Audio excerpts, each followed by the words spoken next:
Hello everyone, I'm your host Lauren Mandel and welcome back to your source for all things entertainment, The Scoop. Today I've got the dish on everything from Prop 8 to even your favorite Hollywood hunks. Plus, I'll be tossing it over to music correspondent TJ with the follow-up from South by Southwest as well as Music Row's Women on the Row event. And finally, for keeping up with the fun through Nashville's April showers, today's panel will be on the best and worst of all the movie box office hits and misses. All that and more on The Scoop.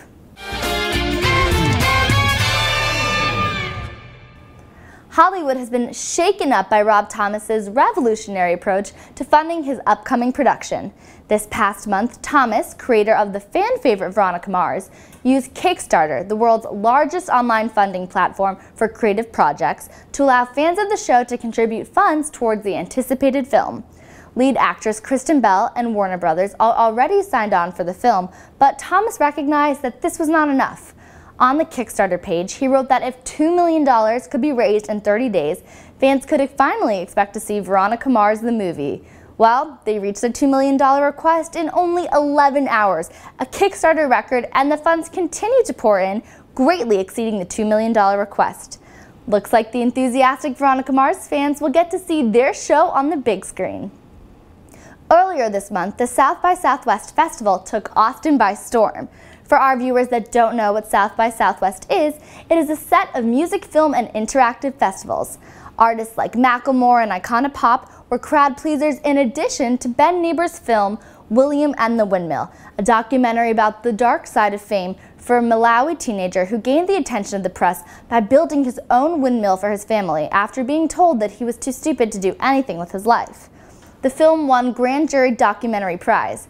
Even though the festivals have gained a lot of popularity around the nation, some are criticizing this by saying that the festivals are now more about entertainment and making money rather than quality. Breaking news, heartthrob Ryan Gosling has announced that he will step away from acting. He said, quote, "I've lost perspective on what I'm doing. I think it's good for me to take a break and reassess why I'm doing it and how I'm doing it. I need a break for myself as much as I imagine the audience does." Well, for our sake, we hope Ryan and his abs will find their way back to the big screen.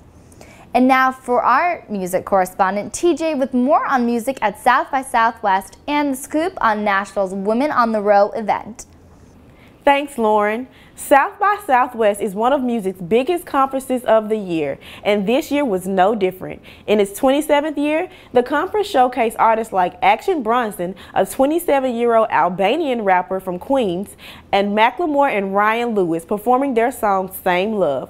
With an array of diverse musicians, performers, and DJs, South by Southwest lived up to its reputation for showcasing growing discoveries in music, film, and technology. And if that wasn't enough, at the last minute, the conference surprisingly added a 2020 experience to its lineup on March 12th, with the help of none other than the adorable and talented Justin Timberlake. With such a diverse group of musicians, South by Southwest once again killed it, appealing to multiple audiences. What would Music City be without the reputable Music Row? And what would Music Row be without some of the music industry's most leading and powerful women? This year, Music Row celebrated its second annual Rising Women on the Row ceremony by honoring 5 women for their successes in the music industry. These women included Creative VP of UMPG Nashville, Cindy Foreman, owner of Monarch Publicity, Cindy Heath, co-owner of Creative Nation, Beth Lard, Senior Vice President of Marketing of UMG Nashville, Cindy Mabe, and Senior Manager of Membership and Balloting for the CMAs, Brandy Sims. This event, sponsored by City National Bank, has recently been added to the list of annual events hosted by Music Row. In a tribute to women, the honorees at the event not only received recognition for their work, but also gifts of courtesy of none other than the women's favorite jewelry store, Tiffany's. If this is not a reputable way for women to take the music industry by storm, then I don't know what is. Ladies, you make me proud. Now for a look at music events coming to Nashville in the upcoming month. April 6th, Elton John. April 13th, Ben Rector. April 17th, Cold War Kids. And April 28th, Jimmy Buffett. Now back to you, Lauren. From Facebook and Twitter to Instagram, it seems social media is the way of many college students in how they receive their immediate news updates. Well, our peers probably could not have missed the large volume of red squares on their news feeds of the Human Rights Campaign's Washington's leading gay rights advocacy group's logo. Whether it be friends or celebrities, the image is everywhere as the Supreme Court heard arguments on March 26th about California's ban on same-sex marriage, Proposition 8. The same is being done in regard to the Defense of Marriage Act, which limits its federal government in only recognizing marriages between a man and a woman. Like the great Madonna wrote on her red logo, "Marriage equality, let's start a revolution." Speaking of revolution, for Downton Abbey fans, it comes as no surprise that Jessica Brown Findlay, who plays Lady Sybil, left the show this past season. However, fans are not taking liking to the news that Dan Stevens, the lovable Matthew Crawley, will not be returning to the show. The actor could not have been more clear as he cut off and dyed his blonde curls to jet black. Showing little remorse for his fans, he told the Associated Press, "It's nice that people care, I suppose, about the show, but yeah, you know, I had to do what I had to do." Wow, no romantic gesture there. What will become of Lady Mary? We'll be sure to tune into Season 4 next January to find out. But for now, we're in the season of March Madness, spanning from the second week of March through the first week of April, with 68 college basketball teams competing for the glory. What really got us this year was that the TV ads and revenue of the Madness is at $5.2 billion over the past 10 years. CBS and Turner Sports say that the March Madness action will reach a larger audience than ever before, through not only the television audience, but also those tuning in on multichannel.com and on their mobile devices. As you follow the madness on your iPhone at the beach at Formal, I do hope your team is doing as well as mine. You guys asked for it, and now The Scoop will be bringing you schedules of events to check out around campus in the upcoming weeks. This Friday night, check out Venue and City VU's Taste of Music event in the SLC from 7 to 11 p.m. That's not the only music coming your way. This Monday, April 1st, The Scoop will be interviewing recording artist Molly Jewell at her on-campus performance in the New Rand. And don't miss Off-Broadway's production of Spring Awakening, playing April 4th through 6th in Surratt Cinema at 8 p.m. Big musical theater junkie like myself? Then don't forget to also check out Original Cast April 11th through 13th in Langford Auditorium. And finally, don't forget to head outside and enjoy the sun in support of your Doors at Vanderbilt baseball's game this spring.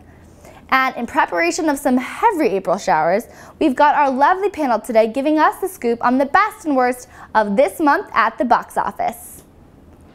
Welcome to the panel. I'm Quan. I'm Katherine Smith. And I'm Paige Harnick. So today we're talking about the top box office hits. So Oz the Great and Powerful, Spring Breakers, and The Host.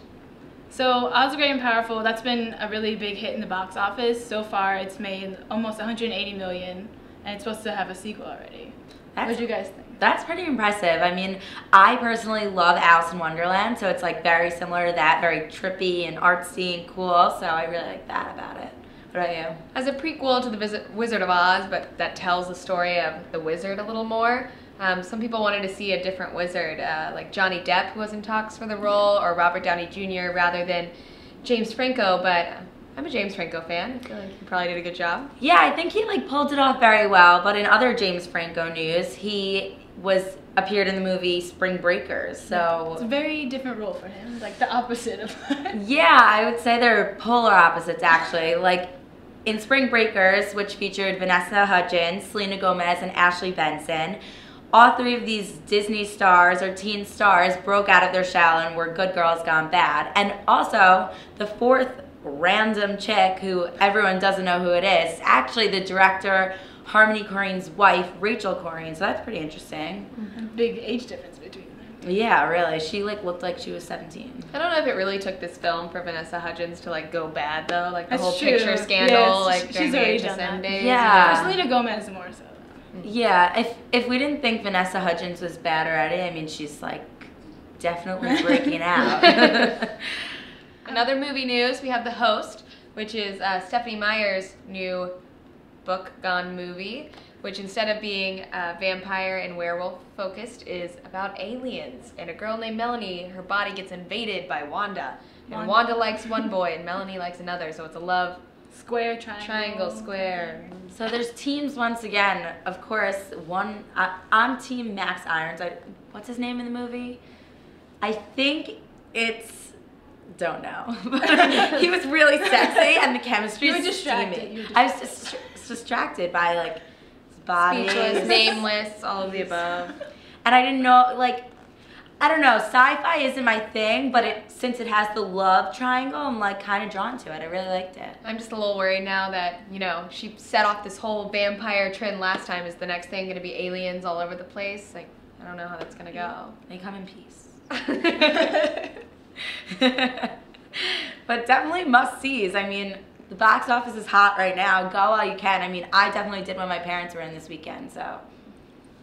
I think I'll have to live vicariously through those Spring Breaker girls for now. Sadly, we're at the end of our show. With more episodes left before the end of the semester, be sure to follow us on Facebook, like us on Twitter, and let us know what you're dying for us to cover. This episode's music video will be Burn Baby Burn by Angela Hess. I'm Lauren Mandel, and thank you for tuning in to The Scoop.